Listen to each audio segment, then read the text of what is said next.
Greetings, beloved Princeton United Methodist Church community. It's Pastor Jenny here with an update, and I have a scripture passage for us from John chapter 20, verse 25. So the other disciples told Thomas, "We have seen the Lord." But Thomas said to them, "Unless I see the mark of the nails in his hands, put my finger in the mark of the nails, and my hand in his side, I will not believe." This is the word of life. Thanks be to God. You might recognize this passage. It's Easter morning, or it's Easter evening, It's Easter evening, the day that Jesus was resurrected. And the disciples had been together in a room, except for Thomas. Thomas was out running an errand or something. And the risen Christ comes and is among them. And it's this really beautiful scene. But Thomas wasn't there. Thomas comes back later, and this passage, this verse that I read to you occurs. "We have seen the Lord," they tell Thomas, and Thomas just can't wrap his head around it. He is full of doubt. In fact, we often call this passage, or Thomas himself, Doubting Thomas. And not in a good way, right? We usually cast him into kind of a lower class of disciple in some way, because we don't know what to do with his doubt, just like we often don't know what to do with our own doubt or the doubt of others.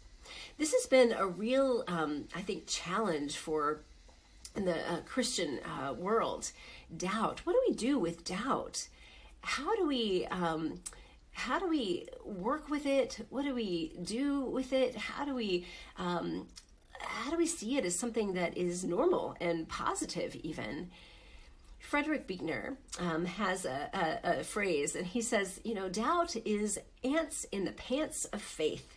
It keeps it alive and moving.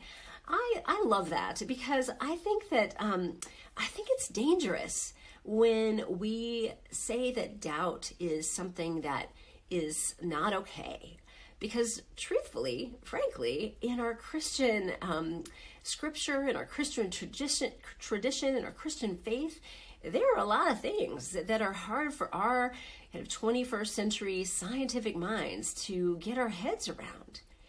We are talking about a lot of things that don't have a lot of tangibility to them.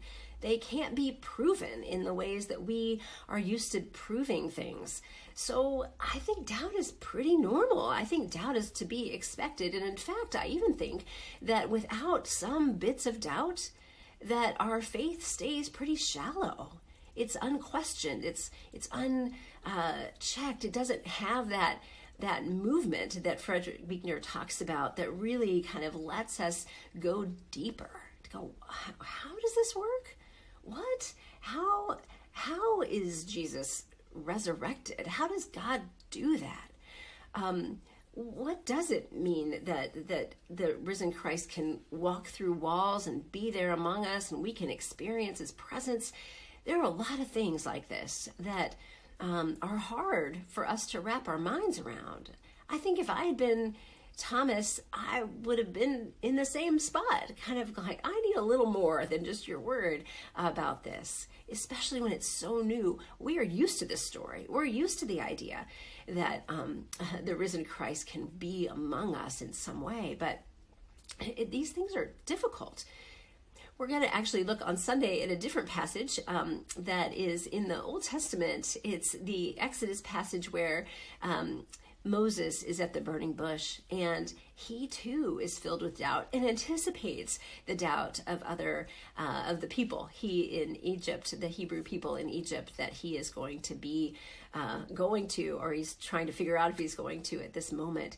So I want us to look for these little bits of doubt in Scripture and in our Christian world and in ourselves, and to welcome them, to see, to let them have some voice, and to not be afraid. Again, I know that there are parts of our Christian tradition that have a tendency to keep us from feeling like this is okay. But I think this, as we continue this series on curiosity, letting these doubts being curious about the doubts, letting the doubts be part of our curiosity is good. It leads to something richer and deeper and more fulfilling, and can help us to converse with each other, strengthen one another, and help us thrive. Not because there's an end, a perfect end or a perfect answer or counter to any of those doubts, but to let this be part of living the questions, letting them enliven us, letting them draw us closer to God, closer to one another, and closer really to our innermost self as well. So I commend you to your doubts, and I invite them to have voice and for us to embrace them and to share them this week. I also encourage you, if you have questions that you want to give to the church community, we encourage you. You can email those in to Tyler. There will be sticky notes around on Sunday and in the pews, but also you can always share in the live stream on Facebook as well. Friends, there is much else going on in the life of the church. I know you'll want to read through the rest of this happenings email and see where you can be connected and where you can be involved. Pray for our confirmands. Pray for the people who are exploring the connection with their church through our newcomers group. And it's almost Lent. I can't believe it. Just a couple of more weeks. Ash Wednesday is February 22nd.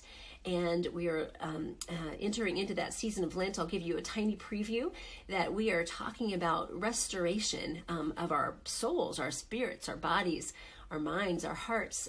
We're talking about Sabbath during Lent. And I know that for many of us that conjures up a lot of things, but we'll talk about that more in the next weeks. But I wanted to give you a heads up. I know some of us prepare for Lent ahead of Lent and want to invite you to consider how God is inviting you into Sabbath rest and restoration over these weeks as we devote ourselves to our Lenten practices in anticipation and readiness for Easter.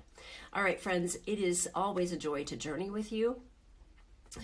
Remember that you are God's beloved. You were created for joy. You are enough because God is enough to sustain us, to heal us, to bring us to our full selves.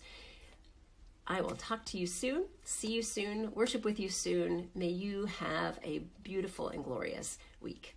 Peace.